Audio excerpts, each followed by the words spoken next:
Sylvia and me. Sylvia and Sylvia me. and me. Sylvia and me. Sylvia and me. Sylvia and me. Sylvia and me. Hi, I'm Sylvia Beckerman, host of the podcast series Sylvia and Me, conversations with extraordinary, inspiring women. I'm Leslie Gray Streeter. I am a writer and a journalist and the author of Black Widow, A Sad Funny Journey Through Grief for people who normally avoid books like with words like journey in the title.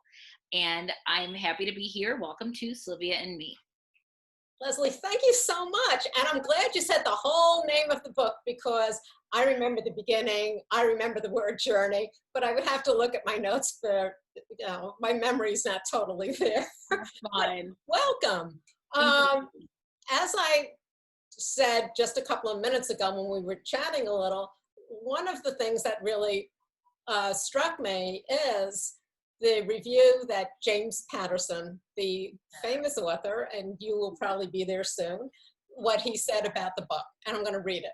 Black Widow is a very special, one-of-a-kind book, a wonderfully touching love story that will make you laugh and cry, sometimes on the same page. You won't soon forget Black Widow.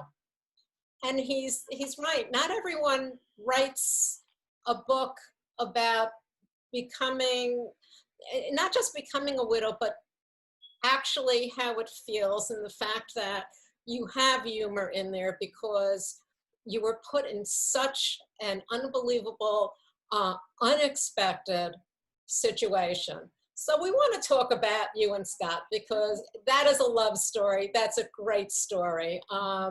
And can you go back to, I believe you both grew up in Baltimore. Yeah, which is actually where I am right now. We've moved to Baltimore about a month ago, and I am now working for a company that does CEO consultancy and advisory as a writer and communications person and stuff. But we met about, I'd say, 10 miles from here, and in high school in 9th grade in humanities class, and did not know each other very well, but we were very aware of each other.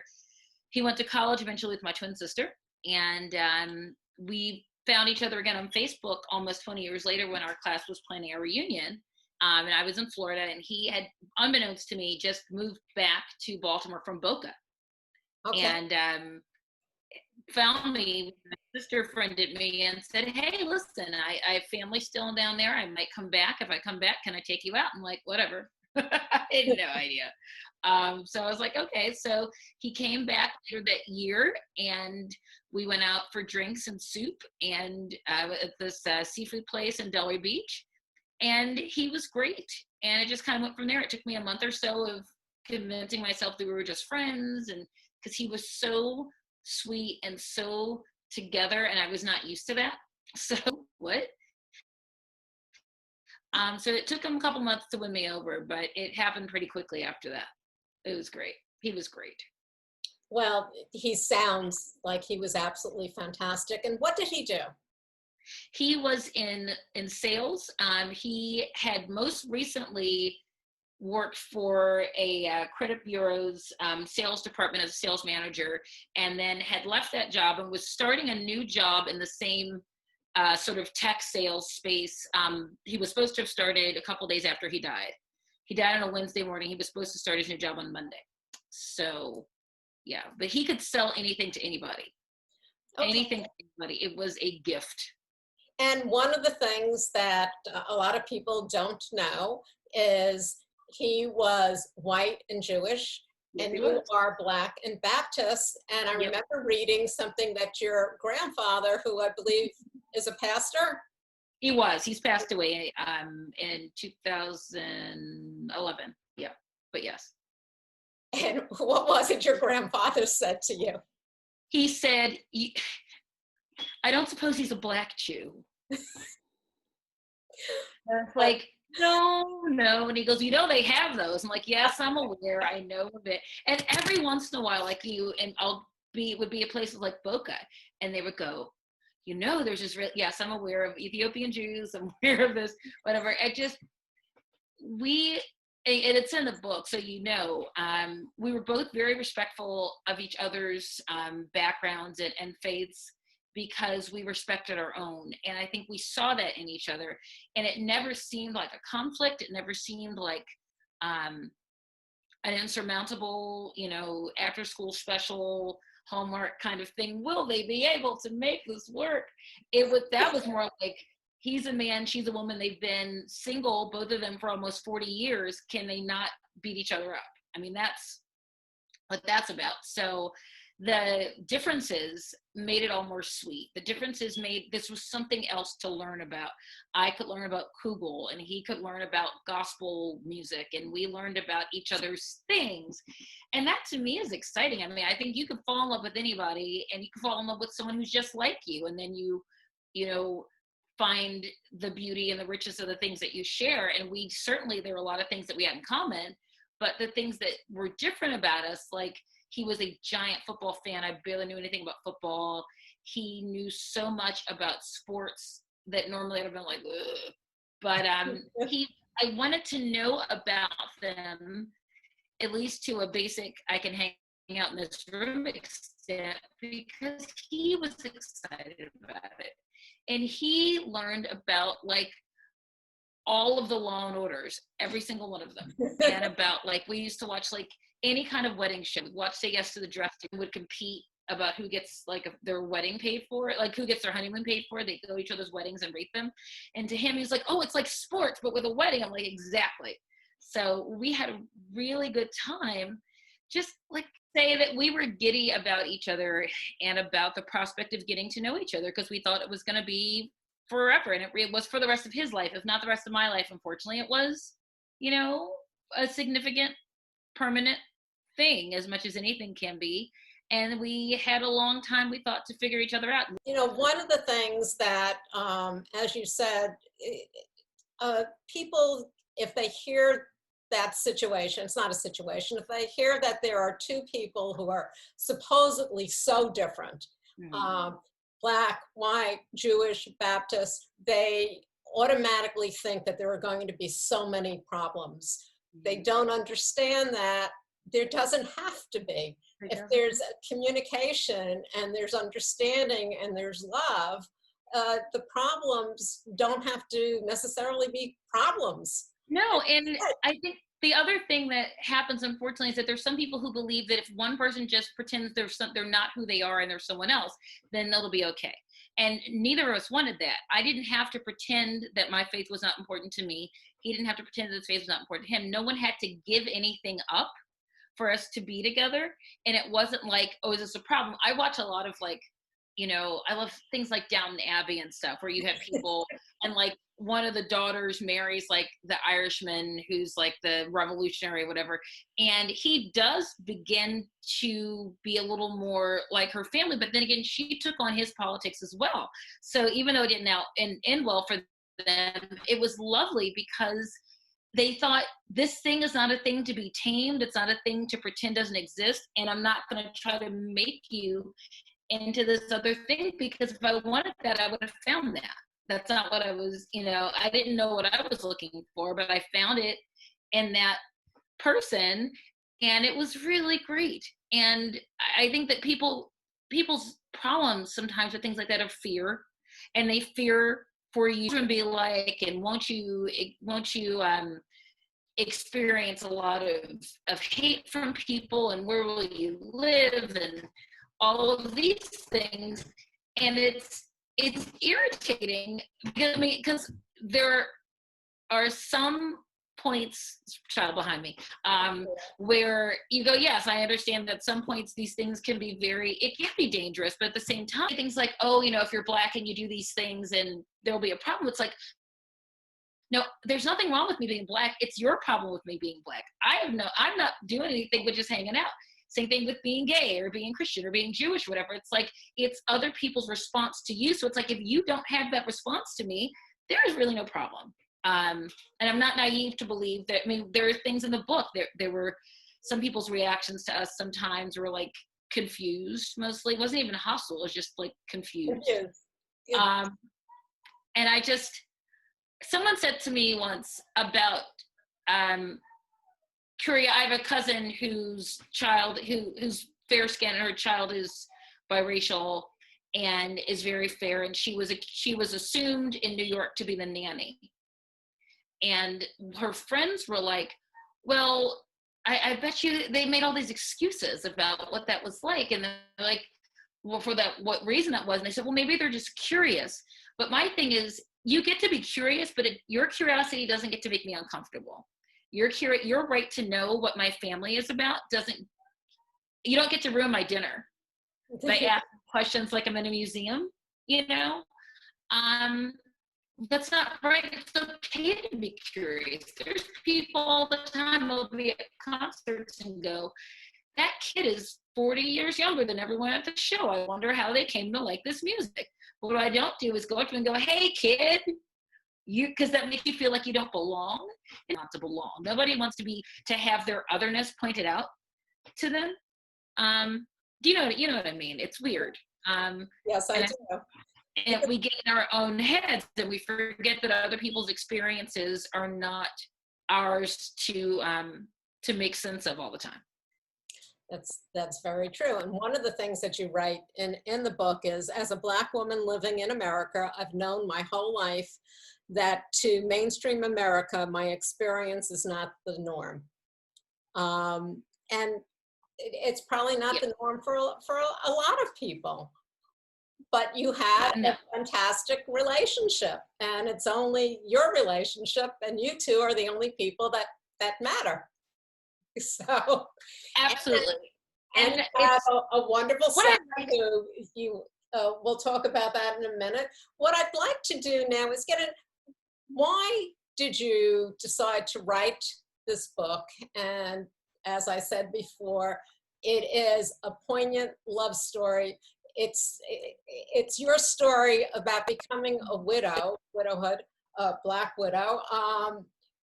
But it's also, you have so much humor in there because it's things that I can imagine you saying to yourself, because you're thrown into something so, not just unexpected, the death of Scott at such a young age, but also now you're planning a Jewish funeral, which has got to be, so foreign. I'm sorry, to a lot of people, it can be. Everyone else's rituals are a little bit foreign. And it's surreal. I mean, because I didn't expect to be planning any funeral at that moment, not a funeral at all. So the fact that then I have to sort of like get a crash course in this thing where I had been to a couple of Jewish funerals. I'd been to his mom's, and we were not able to get to his Bubby's funeral, but we were aware of it and, sat Shiva for a little bit and stuff. So I understood that, but having to be the person that plans it, like I said, I didn't want to plan any funeral for any reason of any religion of any kind. And being thrown into that, we just had, and I talk about it all the time, I had such an amazing village. I had such an amazing group of people. And not just his family, because his brother came and his cousins and stuff, and his cousin Kim, who's in the book, was incredibly, she was right there behind me, and my friend Shauna was right behind me. There's friends of ours who were actually friends of mine. There were a young professionals group. It was a couple of couples that I knew who used to invite Scott and I she used to invite Scott and I to holidays. And then when Scott died, they made a special effort to make sure that my mother and Brooks and I knew that we were invited and included. And they will be family for the rest of my life because they did that, because they knew I had no idea what was going on. They found me the Rabbi Cookie. Rabbi Cookie, they found her for me. And they were like, well, call my rabbi's available. I'm like, yes. One of the things and I don't know I hope that most people have not had to do these things, but that when there's a funeral, there's always a bunch of people who do stuff behind the scenes. I mean, there were literally people who just sort of came in and took over and said, so here's what's going to happen. You're doing this. Hey, what are you doing? You go drive and pick Aunt so-and-so up from the airport. And you go check on the flowers. I mean, I had people who bought, I walked into my living room at one point and there were all these pictures that had not been there. Like, what is going on? Because they wanted to put nice, framed photos of Scott and Brooks and I around the funeral home. and around where the cookies and stuff were going to be. So they found somebody with a printer and printed out from Facebook all of these photos, and then went to the dollar store and bought photos and framed them. And then they put them in my house. They said, "You have photos now." And they left. And honestly, I didn't keep all of them up because I didn't want a shrine. I mean, they were just there. And then I kept up the ones that I wanted. There were some really great ones, but I didn't like, they were literally sometimes I'd come out of the bathroom and go, "Ah!" It's like, and also it felt at that moment like a week, and like literally some of those pictures were 2 weeks old, that he had been alive 2 weeks ago, and now here's a picture of him and he's not. And it was too fresh. There were probably laundry we hadn't done yet from that from the outing, that the picture had been taken, and there's a picture of him and he's not here anymore. So there were so many people who were around to make that softer, to make that landing softer, in every sense. Like my friend Kim, who I talk about, who plans a lot of my life, her husband Ian is always like the guy that's places, like when we had a rehearsal dinner, it got rained out, so we moved it to the hotel, and I forgot to fly into West Palm Beach. They drive to this bar, and there's no one there, except they go, "There's a guy named Ian loading tacos into a truck." I go, "Yep, follow him." So when I got married, everyone else walked across to the wedding, and he was the one with me and my dad in the van shoving my side. I came into the house from the funeral, and there he was setting up tables to put food on.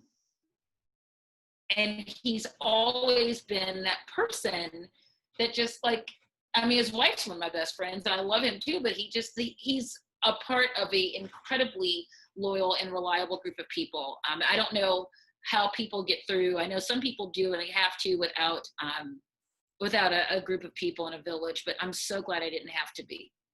Well, I'm glad you didn't have to be either. I come from a large family, and I know that it's fantastic to have people around, yeah, especially when you're doing something like that.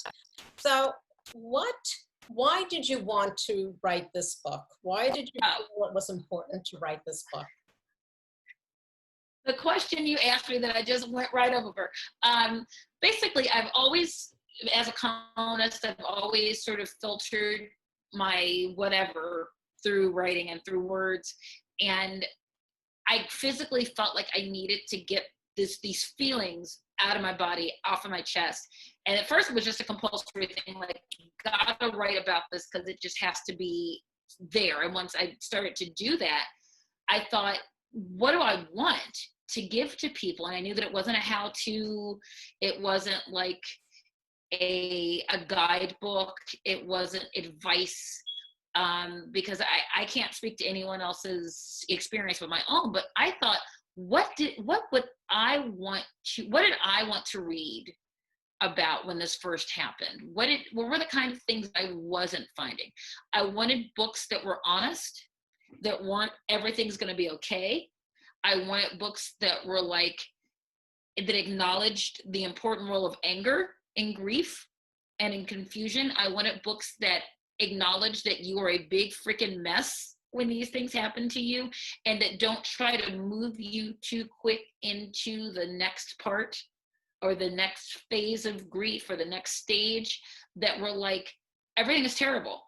And if you know Nora McInerney, who's author of like Hot One Widows Club, and she has an amazing podcast that's called Terrible, Thanks for Asking. And it's funny because she has, like I do, this approach. She was widowed suddenly, and this sort of approach, like, the worst thing you can do when you're trying to heal is pretend that you're not bleeding. Oh. You know, the worst thing you can, you know what I'm saying? Oh, I definitely know what you're saying. And people think that yes, smiling is a good thing to do, but you don't have to be the staunch, oh, you know, I'm good. It's okay to show emotion. It's okay to grieve. It's a normal thing, and everyone grieves differently. And that's what some people just don't understand. There is no booklet, 1, 2, 3. Yes, they put out the 5 stages of grief. I think someone has 3, someone has 5. There are stages to everything in life, but not everyone goes through those stages in the same amount of time, and not always in the same order. Although, the psychologist will tell you it's in order, but it's not necessarily true. You can't, it's horrible when people try to say, well, look, it's been 5 years already, get over it. What, are you kidding me? So. Well, that, and you get it, that's really about how they feel about your grieving. That's like, I would I talked to the book about you would go into rooms and you could just feel the joy quotient headed down. It's like, oh no, what do I have to say? Do I have to be sad? We thought we were happy. Can we be happy? I went to a party once not long after Scott died, and it was just close friends, and it was glaring that he was not there because it was couple friends and he was not there. And we were playing this game, this card game. We were laughing, and my friend Lauren was with us. It was very funny. My friends Libby and Adam and Lauren, and this couple who I like a lot.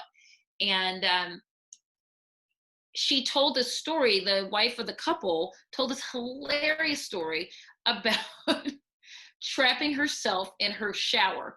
And the shower was still on, and it was foggy and whatever. And she was afraid she was going to fall in the shower. And she says, I thought I was going to die. And then she goes, oh, is that okay to say? I said, you thought you were going to die. Sometimes it happens. I said, you can say the word death. I said, because I thought it was hilarious, because everyone's been in that situation where like something goofy happens. You're like, please don't let me die like this. I don't want to be found locked in this whatever, because it would be really dumb. So it was hilarious. But I was then also conscious of the fact that I didn't want to be like the person always brought everything down. There were days, and I said this, I was interviewed on CBS Sunday Morning last year about grief and about how there are times when I would be in a great mood, like 3 months later, where I'd be like, okay, I can leave the house, then go to the grocery store, and I can walk around, and I don't want to cry today, and my earrings match, and I showered, and I smell okay, and whatever. And then you would see somebody across the frozen foods or whatever, and their face would go, oh, you're like, no. Right, don't kill my day where I'm feeling good. Because, and I said this recently on Twitter or something, I was like, when you were dealing with people, particularly on like death anniversaries or things like that, ask them how they're feeling before you go into, oh, how sad. Because maybe they're feeling good, and it's not a betrayal. I've learned, no, it's not a betrayal for you to feel good. It's not a feeling, being happy on a day is not a betrayal. Scott would not want me to be sad. He would not, he wanted me to be sad, but he wouldn't want me to be sad forever. He wouldn't want me to be in stasis, and sort of cemented in this grief, like, like Han Solo, and the Thing and Empire. Yeah. You do that a lot in the book. You mention a lot of movies, and I love that. And it's so funny. In my new job yesterday, I made a reference. There was someone who's my age and someone who's younger. I made a reference to a Saturday Night Live piece that was done before this girl was born. And the other guy was like, I wrote pop culture my entire career. So I speak very much in Star Wars references and Law and Order references and things about Dateline. So yeah, but I think that healing is not just something you do. Some people are afraid to heal because they're afraid that it'll hurt other people's feelings. They're afraid that it will look a certain way, or that it looks like you've moved on too fast, or you've done too much, or it'll make someone else who has not gotten where you are sad. So we don't talk about these things. And I like, my mother is dating, and I love that's great. He's amazing. And it's important to me that she know, not only that she know that I don't feel that there's anything wrong with it. I think it's great. She deserves that. But that it's important that other people know that it's okay. And there's some people who, like, I saw someone who would go, oh my God, I would never let my mother date. I'm like, I would never. Oh, that would be weird. It's like, I'm sure it was weird for her when you started dating too, but she said nothing because it's not her business. And my mother is a grown woman, and I'm happy for her. And I'm happy when I hear about things. I have friends who've had who've been widowed and had divorces, like painful divorces and like estrangements from their families and different things. And when each one of those things is healed, I acknowledge the fact that I wish I was married and I'm not. And I wish that Scott was here with me and Brooks. I'm not. But I don't hold it against anybody else and go, then you don't get to be happy. Because I want everyone I love to be happy. And I want everyone I love to be fulfilled and to have love in their lives. And I don't hold it against them. I celebrate it. I mean, sometimes you go home and go, there was a moment about 3 years ago, it was New Year's, and I had dated someone disastrously. It was a disaster. I get it. I've been there. And so it was, and it was clear it was going to remain a disaster. So I was at my sister's house with our best friend, Nikki, and her husband, and Lynn, my sister, and her husband, AC, and both of our sons. And the boys went to bed. It was New Year's Eve. So we're having old people New Year's. We're like, having Manhattans and eating pizza or whatever. And I got this moment where I looked at the two couples and I felt so awful because I felt left out. And I felt like it wasn't my place to cry and ruin everybody's day. Yeah. So I excused myself, went and cried in the bathroom. Because it wasn't their fault. I was glad they were happy. We were all three married the same year. I got married in February, Nikki got married in July, and Lynn got married in October. So the three of us who've been friends, literally, Lynn and I are twins, and Nikki and I have been friends since we were 15 days old because our parents were roommates in college. So we've been friends literally our whole lives. We went to Europe together. We did all travel together. And so it should be the three of us, right? With our husbands sitting here celebrating it. And mine wasn't. And I felt so awful. And I was like, I'm not going to mess up everybody's day. But they were really sweet about it. But I was like, he's always not going to be here, And even if I find someone else who is not a disaster and we're all together like this, there will still be the silent acknowledgement that it wasn't quite the way we thought that it was. Exactly. But you're smart enough to know that you're allowed to feel that it's a normal feeling. People who try to hide it or push it down, or other people who go, what I said before, come on, haven't you gotten over me? Give me that is so destructive, not just to yourself, but it's a disservice to the people around you. It's just because what, 20, 30 years from now, you're going to feel the same. There's going to be something, some memory or something that'll come up. And hopefully they're fun memories with a little bit of, sadness in there that it's no longer there, that you miss it. But he was a wonderful person. And people who lose people have to, I know that on my brother's birthday, he passed away in 2006, I believe. We talk about him.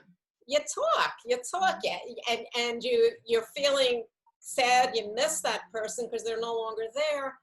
But talk, say their name, and you have your son who you want to remember his father, even though he was too little to really know him. He still is his father. Exactly, and it makes such a difference to have people in your life who get it. It's such a difference in your life to have people, makes a difference to have people who are encouraging of forward motion. I mean, you don't ever get over it. You get through it, but you don't get over it. No. You don't forget it. And I think that, like I said, I have had so many people in my life, some of whom I was not quite as close to before Scott died, but who were there on both sides, and some people who have been incredible constants, and a couple people who are new. Like I have one of my very dear friends from West Palm Beach I've known forever, but she never quite met Scott. Like I knew her in the years before I started dating him, and she had moved to Asia. She was teaching there and doing theater stuff. And when she came back is when I think we had just gotten married. And every once in a while she goes, why wasn't I at your wedding? It's like, because you were literally in Japan. Go away. So anyway, so she and I we became friends again. We went to the theater a couple times, and then when Scott died, literally I think once she came to the house to pick me up, and he was in his chair watching sports. He was like, "Oh, it's nice to meet you," but I never really got to meet. So she says sometimes I really wish I'd gotten to know him, but I feel like I'm getting to know him because I'm getting to know him through you. Right. And that's really great, and people enter your lives in really profound ways, and I think it's when they're supposed to. And then some people go out of your life. You didn't have a fight, or you didn't like have a big blow up. Some people, it just happens. You're for a season, and it's good, you get to do that. But it's how fortunate you are to be able to have had them for that time. Well, I so agree with you. I think your book is a lovely book. In so many different ways, because it's so real. And I love the way you described how you dressed Scott. When, yes, I mean, usually in the Jewish religion, it's yes, a shroud. But you did. Exactly. Right.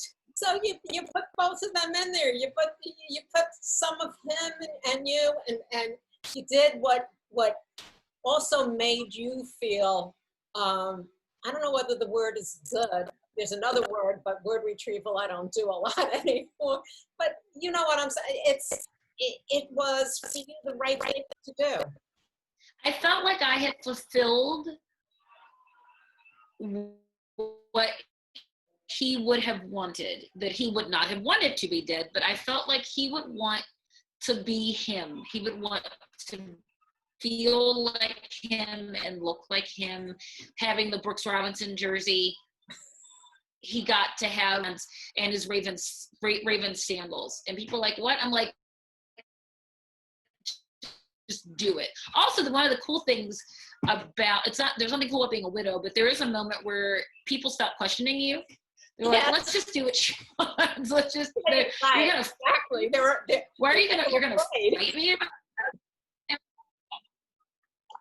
Well, it's like, if ever I got to be right today. I in so many ways, up and on, what did you just say? I said, if ever a day I got to be right, it's that day. You did. You did. Definitely. I had wanted to, just as a side, and it's not a side, it's an important piece that was a piece of your life, Scott, is your son. Yeah. And because of Scott, because of the two of you being together, you were in the midst of going through the adoption of your lovely son now, who's 7 years old. He was just about 2, I believe, when Scott passed. And I congratulate you, because you were able to, even after that, go through the rest of it with your head held high, and you did it. And now you have a fantastic little boy, Brooks. He's 7 years old.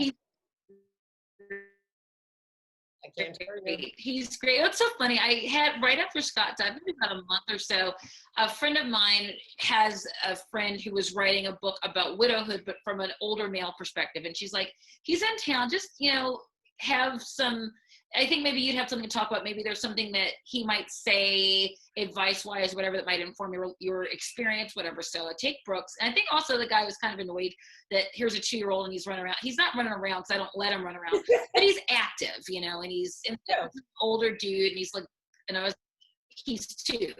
So he says to me, so how do you feel about being a single mother? And the way that he asked me it betrayed that he was questioning whether or not I was going to go through with it. Like, oh, and I said, sir, this is my child. And I felt he was my child since he was 2 days old before I even laid eyes on him. And this doesn't change anything. This changes the box. Are you single? Are you widowed? Are you married? But it doesn't change how I feel about him. I said, I said, what, am I going to give him back? And he was like, And he was embarrassed because I don't even think that he knew that's what he was saying before he said it. You know, sometimes you say stuff and go, oh no, did I say it that way? And he did say it that way. And I kind of wanted to punch him, but you know, you can't punch people really at brunch, this nice old man. But I think that it wasn't easy. And I never set out to be a mother by myself. That wasn't the plan at all. It was supposed to be Scott and I having this experience and having this child and raising this child. And it happened that way. So I went, okay, guess this is who I am now. And I went, okay. And you pivot. You have to pivot. You do. And I give you a lot of credit for that. You do. As I said, it's a great book because you've told a real story. You didn't sugarcoat it, and you told a story that I think a lot of people who have lost someone, especially a spouse, should read, only because they might be feeling some of the same things that you were and not realize that it's okay to laugh. It's okay to remember the fun stuff. It's okay to look at the absurdity of some of the things that you need to do. Someone wrote me today actually and said that they had given the book to their friend who had been widowed for 2 years and had been holding on to a lot of anger that she didn't feel like she was supposed to express. She didn't know how to access it. She didn't know how to admit that she had it. And she, like you said, felt, I think, that she had to be or that she had to be sort of sanguine about it and sort of, oh, that's what it is. And that she was angry about so many things. And she said that my book helped her realize that that was normal to feel that way. It's right there in the stages. And it's a thing that you feel because you're a human. And that she said she then went on to read other books that talked about it. Like I said, it was so not helpful to me to find that I was supposed to be okay, that his time was over and he was with the Lord and whatever. Nah, that's not helpful. It's helpful eventually, but literally the day after, that is not helpful. Because we had plans. Like someone emailed me, a friend of mine said, you and Scott and I were supposed to have drinks the day that he died. I was like, oh, I remember. I remember very well. Not only was it horrible, but we literally had a fun thing planned. We had plans that whole weekend. When my friend Abby called, and when I called her, she thought that I was making plans to finalize we're going to Key West for his 45th birthday to visit her. And she thought I was calling to confirm. And I called her to say, actually, no, we're not coming because he died. You know, I mean, we had bought plane tickets to go up here to Maryland for an award ceremony that I was supposed to be a part of. And we'd already made reservations. And I had to cancel them and say, I had to call the Marriott and say, unfortunately, I will not be able to make it because my husband has died. And they went, oh, I'm sorry. And they were nice enough not to ask for a death certificate or something. It's like, because some people will do that. You know, some people are like, you know, they want to see that. And I get it. But it's like literally Marriott, come on, y'all. Come on. But no, they were fine with it. Leslie, can you tell us the website address where people can find out more information and read your blogs? You have some very, very Thank you. And I really need to do that. It's been so, you know, this sort of 6-month time suck we've had of the pandemic. I was like, oh, I got some writing to do, but it's my website is lesliegraystreeter.com. And you can find me there, and there's links to my page at Little Brown. There's pages to Amazon. There's links to bookshop.net, which is a independent book site. Also, the Booksmith, which is an amazing bookstore in San Francisco, which has sort of adopted this group of us who call ourselves Lockdown Literature, who are people whose books came out this year, who literally released our life's journeys into a pandemic. Fun. And so they have a page of a lot of the Lockdown Literature group of people. And so you can buy it through them as well. Well, Leslie, I thank you so much. I think you, Oh, that's fun. I just love, I love the fact that you can laugh, and you should laugh. And then there are times when you don't want to, but yes, it's okay. We're human. And that's the main thing. Thank you. It's been so nice meeting you. This has been so much fun. You can find us on all of your popular podcast platforms. And of course, our website, sylviame.com. Stay safe, stay healthy, and stay tuned.